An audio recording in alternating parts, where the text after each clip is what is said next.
govoriti kao roditelj, prvenstveno isto, ja sam u ovoj inicijativi Karte na stol, odnosno sad već udruzi članak 64, ali isto tako i to je možda i dosta dobro, ja sam pedagog po struci, diplomirani pedagog, pa onda da nešto malo i pedagogija tu kaže, iako se nisam spremao, nisam ništa mislio reći, ali evo, neke misli su mi sad došle, nešto sam zapisao, pa bi to htio ovdje i reći, možda i dopuniti, iako stvarno je jako puno toga već rečeno. Pa mene muči od početka ove priče, od kad sam uključen, u samim definicijama. Ovdje smo spomenuli zdravstveni odgoj, sporno je to oko spolnosti i onda tu se pojavlja ta rodna ideologija koja je sporna sa svojim isto definicijama i sa svojim vrijednostima koje se želi progurati. Htio bih odmah na početku reći da sama ta rodna ideologija unutar sebe nosi niz nekoherentnosti, nelogičnosti. Ona sama po sebi u svojoj definiciji je kao da ima neku kancerogenezu, ona sama sebe rastvara, ona ima toliko nelogičnosti unutar sebe i ona to virusno, gdje god dolazi, a ovdje pričamo o školi, ona to širi oko sebe. To je veliki problem. Probat ću kasnije konkretnije malo reći o tome. Znači, opet u samoj osnovi ona dezintegrira kako samu sebe, tako i oko sebe i trga.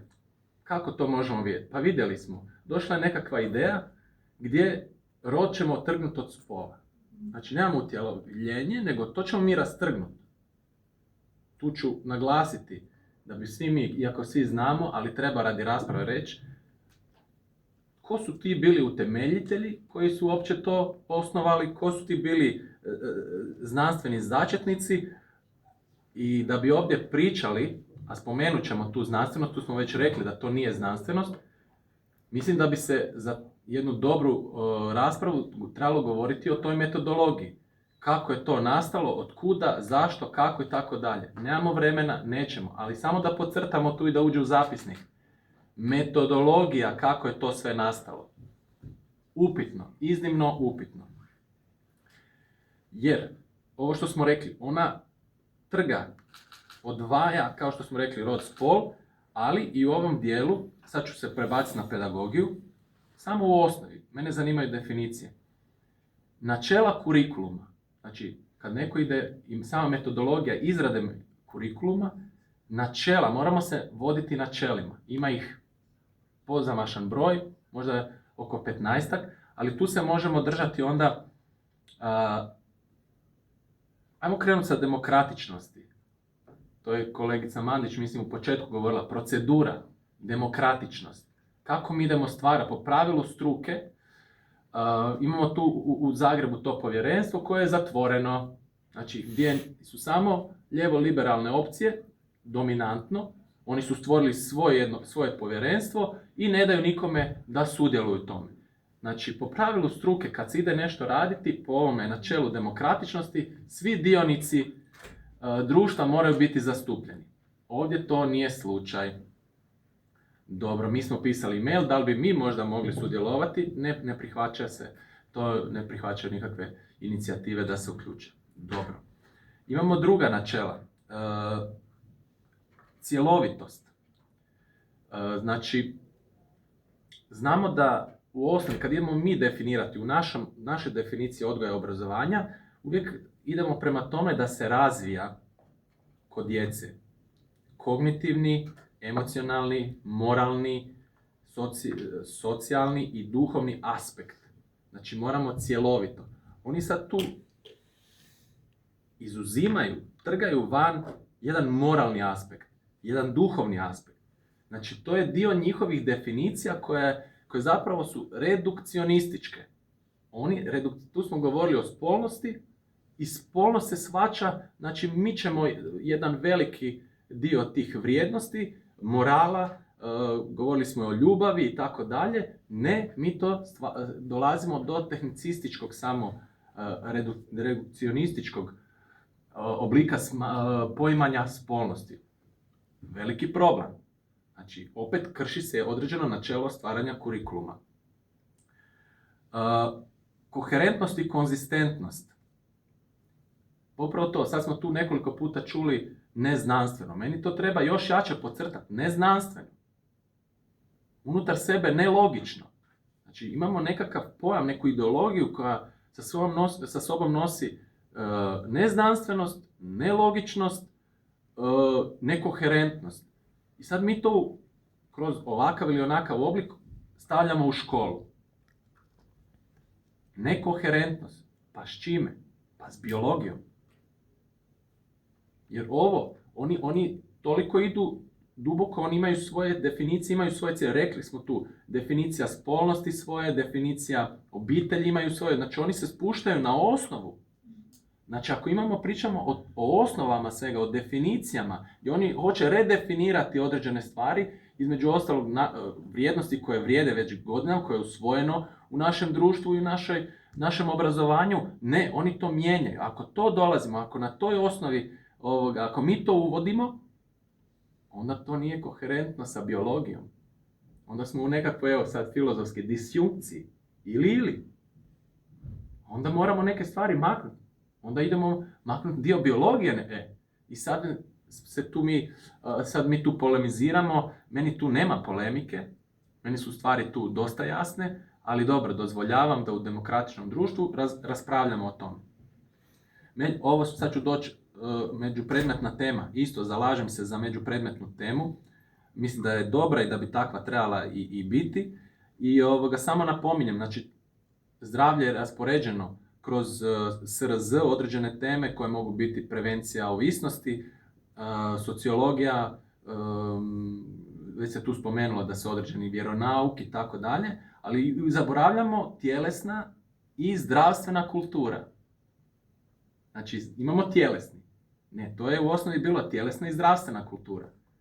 Gdje bi se to moglo. Možemo to pojačati, taj dio. Jer koliko sam ja čuo, nekakve reakcije iz Rijeke su bile takve da su roditelji i djeca jako bili zadovoljni s tim, sa tim zdravim načinima života, gdje je uključivalo kretanje, sport i način prehrane, otprilike tako.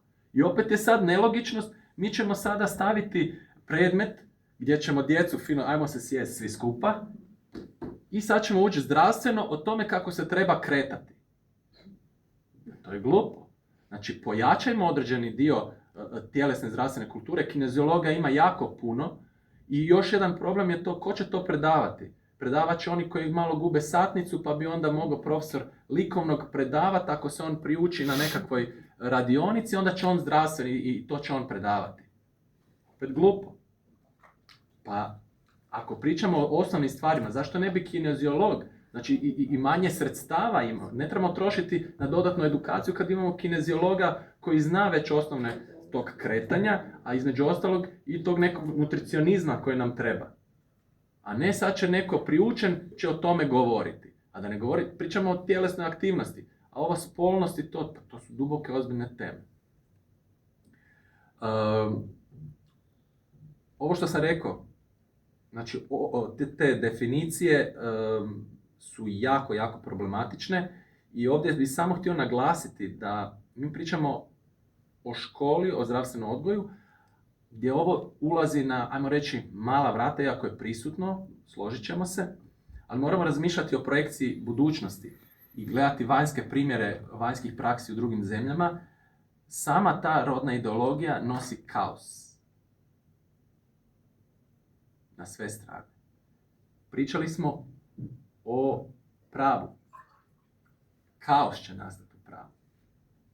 Dobro, imamo direktive, možda ćemo morati slušati. U jeziku, pričali smo o jeziku. Kaos. Koje zamjenice, ko, kako, oni imaju gender, u engleskom to je onak neutralno, mi ne možemo, mi smo muško-žensko. Kaos. Da ne govorim u medicini, obrazovanju, sportu, već smo vidjeli šta se događa. Znači, za sve to će trebati određene regulative, nosit će sa sobom toliko otežan jedan proces uopće funkcioniranja. U semantici, logici i tako dalje.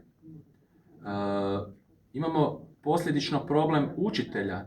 Kako učitelj da nastupa? To su sad pitanja koje i nama postavljaju. Kako da učitelj nastupa u određenim situacijama?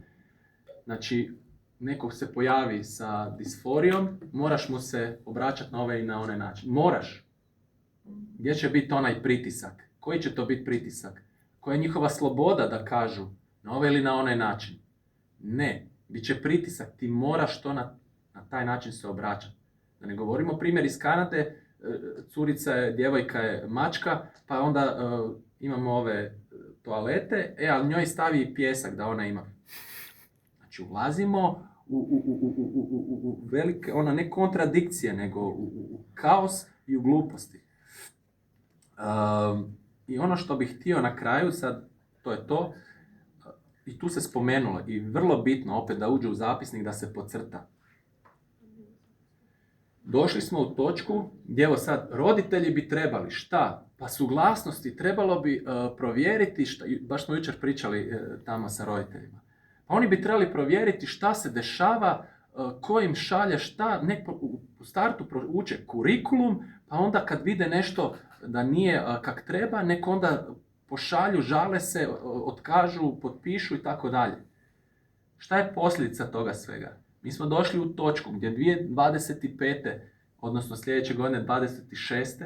dolazimo u društvo gdje smo izgubili povjerenje u jednu osnovnu sastavnicu našeg društva hrvatskog, to je škola.